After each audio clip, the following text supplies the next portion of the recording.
is what you call karma. What an ending to the first race. Yo guys, how's it going? And welcome back to the race reaction for the 2022 Formula 1 season. F1 is finally back, and with these race reactions I should be able to upload them on the day of the actual race, because now with my new job I'll be able to watch the races live, and I should have time to edit and record it all straight after as well. But here we are for the first race of the season, Bahrain. I can't believe we have already kicked off a new season already in Formula 1. It's absolutely crazy, but we've got loads to talk about. So without further ado, let's get into the race reaction. So we'll start at the front then, and that is Ferrari taking 1-2 for the first time in what feels like forever. And it's great to see them up at the front again. Charles Leclerc taking pole on the Saturday, and today I would say dominated it, because he more or less did, but he obviously was under pressure a few times from Verstappen during the Grand Prix, but he did really well to keep his head. Really cool driving, nice and smooth, and nothing too aggressive or outrageous.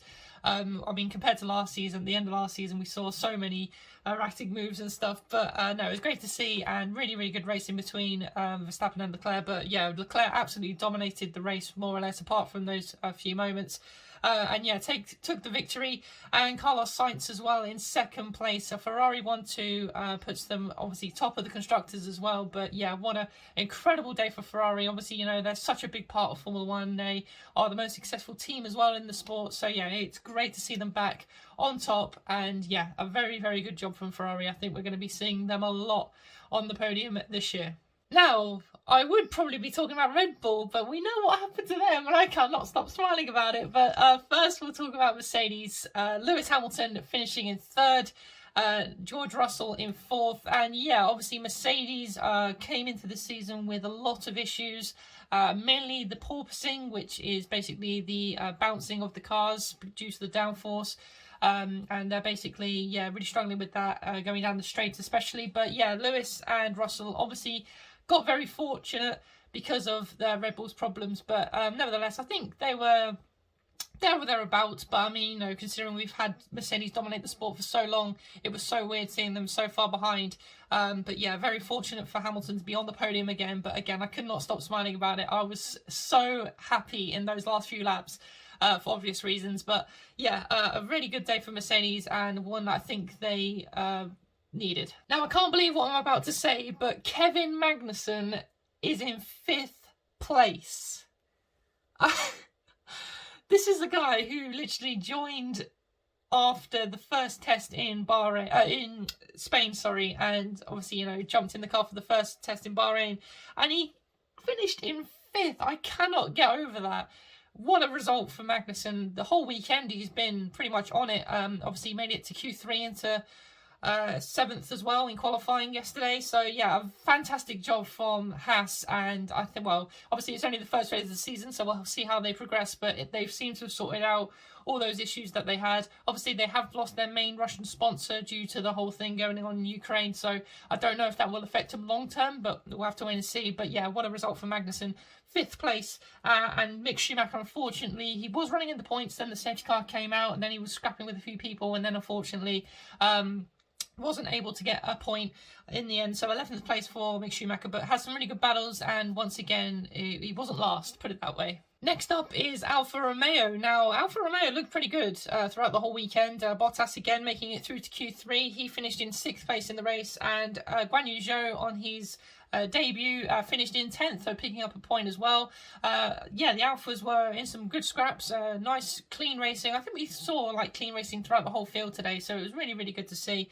Obviously there was a little tangle at the start with Ocon and Mick, but apart from that, yeah, a really good day for Alfa Romeo. And again, I don't think this year we're going to see a backmarker team. Everyone seems to be sort of in the mix, well, apart from McLaren. But yeah, it seems to be a very, very good day for Alfa Romeo. Next up is Alpine. Esteban Ocon in 7th and Fernando Alonso in 9th. Yeah, a bit of a quiet day for Alpine, I would say. But, you know, they were running in the points solidly, both of them, for a majority of the race. But yeah, I don't really know where the issues sort of lied, really. But that's been them all sort of throughout testing and through the whole weekend, really. They've just been sort of there or thereabouts. I mean, they've not done anything spectacular or fallen off dramatically. So yeah, double points finish for Alpine. You can't really say much about that. Alonso and Ocon were having some really good battles throughout up and down the field. So yeah, it was really good to see. Next up, we've got AlphaTauri. Yuki Tsunoda finishing in 8th place, and Pierre Gasly, unfortunately, retired. I think he had an electric failure, which meant his car caught fire. I don't think it was engine related because his whole steering wheel turned off, so not really sure what the whole problem was yet. Obviously, we'll probably find that out a little bit later. I've literally just finished watching the race. I've just come here to record this video straight away, so I don't know the full ins and outs, but yeah, something electrical, I think, which made the car to catch fire, sorry, and then obviously bring out the safety car for that dramatic ending. But yeah, Yuki Tsunoda, yeah, was there or thereabouts again, sort of having a few scraps here and there, and again did get a little bit fortunate at the end, and managed to pick up 4 points. So next up is Aston Martin. They were very, very bad, it has to be said, both out in Q1. Lance Stroll finished the race in 12th, and Hülkenberg, obviously the replacement for Vettel this weekend, finished in last of the runners in 17th place. And yeah, very odd from Aston Martin. I think a lot of people coming into this season were expecting them to be a lot better than they were last year. Last year they didn't have a great season, and at the moment it seems like it's pretty much the same, if not worse. They were, like I said, they were both out in Q1, and in the race, they were battling, but they weren't battling for points or nowhere near the points, really. And again, Stroll only got that 12th place because of the retirements at the end of the race, but yeah, very, very strange from Aston Martin. Hopefully they can turn it around. And Hülkenberg, obviously, we've got to mention him, obviously stepping in for Vettel, like I said, and out qualifying Stroll in the first qualifying when he literally got the call on like the Thursday or the Friday. No, I think it was the Thursday, yeah. Yeah, so unbelievable from Hülkenberg. But yeah, I think he had a very good weekend considering he only got the call and hasn't driven that car whatsoever. He obviously didn't have the pre-season testing to do and stuff. But yeah, hopefully Vettel's well and can come back strong for the next race as well. But yeah, bad day for Aston Martin. Next up is Williams. Williams were sort of nowhere, really. And I think a lot of people were sort of unsure of where they would be this season, obviously, you know, with the whole new regulation changes. But Albon finished in 13th and Nicholas Latifi in 16th. Albon was having, again, a few scraps with the Alfa Romeos, the Aston Martins, but yeah, no, apart from that, yeah, not really much else to say on them, really. And Nicholas Latifi was, again, nowhere, didn't even really have a battle with anyone, probably a few here and there, but yeah, not really much to say on Williams, unfortunately. So yeah, a bit disappointing from Williams. Obviously, you know, they carry a lot of heritage as well throughout F1, so hopefully we'll see them back in the points sooner or later. Now, next up is McLaren. What on earth has happened to McLaren? Yeah, really disappointing. I mean, in the first test in Barcelona, they looked one of the best teams up there with Ferrari, but then as soon as we got to Bahrain, they had obviously the brake issue. Ricciardo missed most of the test in Bahrain because he was suffering from COVID. So yeah, a bit of a disappointment for McLaren, but yeah, obviously, you know, Ricciardo was out in Q1 in 18th place, and Norris only managed 13th, and then Norris got a really bad start. And then, yeah, Ricciardo finished 14th and Norris 15th. So yeah, really disappointing from McLaren. I think this is probably the worst start they've had to a season since 2015 when they both were out in Q1 that time. So yeah, really disappointing from McLaren. Like I said, they were having trouble with the brakes. I don't think that's the entire issue. I don't know, it could be, but yeah, it's very, very disappointing from McLaren. Hopefully they get that issue sorted out as soon as possible, because it's terrible seeing McLaren that far down the grid. Because like I said, considering they look so good in Barcelona, but you know, testing is just testing, and you know, when you get to the real deal, things change. So it's yeah, very disappointing for McLaren, but hopefully they'll be able to turn it around throughout the season. Now we've got a tasty one. Strap yourselves in. I'm gonna go ham at this because I don't even care what any Red Bull fan has to say for me. That is what you call karma.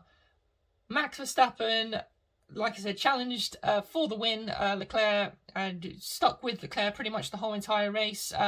Once again, Red Bull was struggling for brakes. Verstappen kept overheating his brakes, and tyres were a massive factor throughout the race for everyone. But yeah, the joy on my face when I saw Verstappen slow down. Oh, I didn't know what to do with myself, honestly. I just wanted to do a backflip, even though I can't even do that. But honestly, oh, I can't get over it. I honestly can't get over it. After the race, I was constantly smiling. Just the pure frustration that obviously all the Mercedes fans had last season. I just feel this is a massive kick in Red Bull's face, and I absolutely love it. So, yeah, what a result for that reason. I love it. I love it so much. So yeah, Verstappen retired with a problem with his battery. I think he also had the steering problem as well. I don't think that was to do with the technical problem, but I don't know. Again, I haven't seen or heard anything from it, but yeah, what a result for Red Bull. And Perez again was looking really good for the podium. Hamilton was chasing him down and then spun into turn one. Everyone thought that he might have just been under pressure, but unfortunately for him, he actually did lose technical power as well. So yeah, a double DNF for Red Bull on the penultimate lap of the race. Like, oh no, it was the final lap of the race. It was the final lap of the race. Oh my god. Just so much happened in that final lap. I couldn't believe it, but yeah, I don't even care. That's what you call karma, Red Bull. That's for last year. So there we go, guys. That is the race reaction done, and as you can tell, I'm pretty happy with the situation. Like I said, Lewis just getting the podium is fantastic to see, and obviously, Mercedes now sits second in the constructors as well, which I didn't think that was going to be the outcome at all. But yeah, a really good race. Well, I think we have definitely seen better. I think last year's season opener was a lot better. But yeah, it got a little bit stale in the middle. But yeah, that ending was fantastic. So yeah, so if you have enjoyed this video, guys, please do, as always, give it a thumbs up. Make sure you subscribe to the channel as well and turn on notifications so you never miss a race reaction. If you enjoy these, please do let me know. Let me know your thoughts and comments in the section of the race. What did you think? What did you like of it? What didn't you like of it? And I just want to touch on as well, I think the new 2022 cars are able to follow a lot closer, which is really, really good to see. Coming into the season, a lot of people that was what the major this is what this regulation change was all about, and it seems to have been paying off so far. Obviously, we've only had one race, but we'll wait until we get to the likes of Monaco and Imola and all those sort of tracks. So yeah, but I thought the majority of the grid were able to follow each other. So yeah, really, really good to see. And I just wanted to touch on as well, Verstappen coming down the pit straight from like a second back and getting past Leclerc. It was absolutely insane. So a really, really good job from the guys who have done the regulation change, and finally, hopefully, we've got some closer racing. But yeah, that's all for today's video, guys. Like I said, please do give it a thumbs up, subscribe to the channel if you are new as well, and I will see you all again in the next one, guys. Take care.